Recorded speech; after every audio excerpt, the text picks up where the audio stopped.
एक बार की बात है, जंगल में बहुत तेज हवा चल रही थी।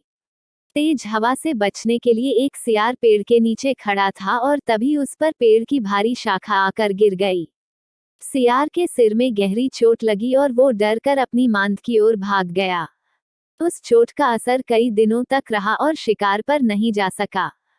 खाना न मिलने से सियार दिन प्रतिदिन कमजोर होता जा रहा था। एक दिन उसे बहुत तेज भूख लगी थी और उसे अचानक एक हिरन दिखाई दिया।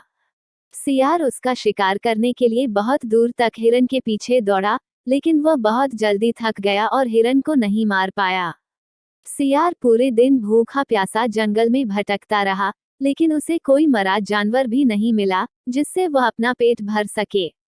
जंगल से निराश होकर सियार ने गांव की ओर जाने की ठानी। सियार को उम्मीद थी कि गांव में उसे कोई बकरी या मुर्गी का बच्चा मिल जाएगा, जिसे खाकर वह अपनी रात काट लेगा। गांव में सियार अपना शिकार ढूंढ रहा था, लेकिन तभी उसकी नजर कुत्तों के झुंड पर पड़ी, जो उसकी ओर आ रहे थे। सियार को कुछ समझ में नहीं आया और वो धोबियों की बस्ती की ओर दौड़ने लगा। कुत्ते लगातार भौंक रहे थे और सियार का पीछा कर रहे थे। सियार को जब कुछ समझ नहीं आया, तो वह धोबी के उस ड्रम में जाकर छुप गया, जिसमें नील घुला हुआ था। सियार को न पाकर कुत्तों का झुंड वहां से चला गया। बेचारा सियार पूरी रात उस नील के ड्रम में छुपा रहा।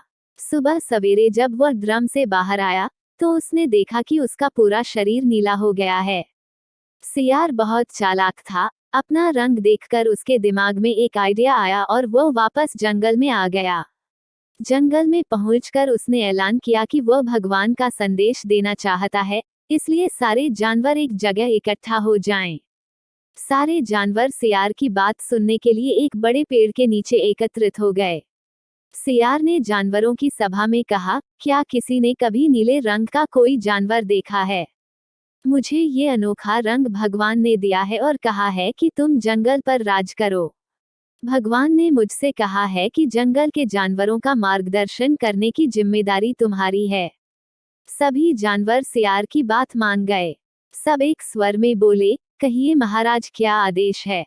सियार ने कहा, सारे सियार जंगल से चले जाएं, क्योंकि भगवान ने कहा है कि सियारों की वजह से इस जंगल पर बहुत बड़ी आपदा आने वाली है।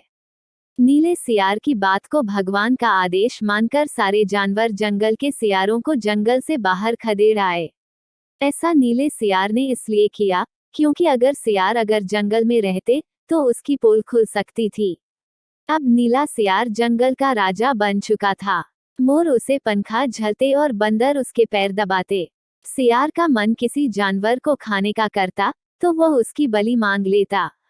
अब सियार कहीं नहीं जाता था, हमेशा अपनी शाही मांद में बैठा रहता और सारे जानवर उसकी सेवा में लगे रहते। एक दिन चांदनी रात में सियार को प्यास लगी।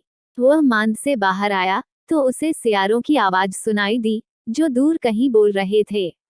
रात को सियार हू हू की आवाज करते हैं, क्योंकि ये उनकी आदत होती है। नीला सियार भी अपने आप को रोक न सका। उसने भी जोर जोर से बोलना शुरू कर दिया। शोर सुनकर आसपास के सभी जानवर जाग गए। उन्होंने नीले सियार को हू हू की आवाज निकालते हुए देखा, तब उन्हें पता चला कि ये एक सियार है और इसने हमें बेवकूफ बनाया है। अब नीले सियार की पोल खुल चुकी थी। यह पता चलते ही सारे जानवर उस पर टूट पड़े और उसे मार डाला। कहानी से सीख, हमें कभी झूठ नहीं बोलना चाहिए, एक ना एक दिन पोल खुल जाती है। किसी को भी ज्यादा दिनों तक बेवकूफ नहीं बनाया जा सकता है।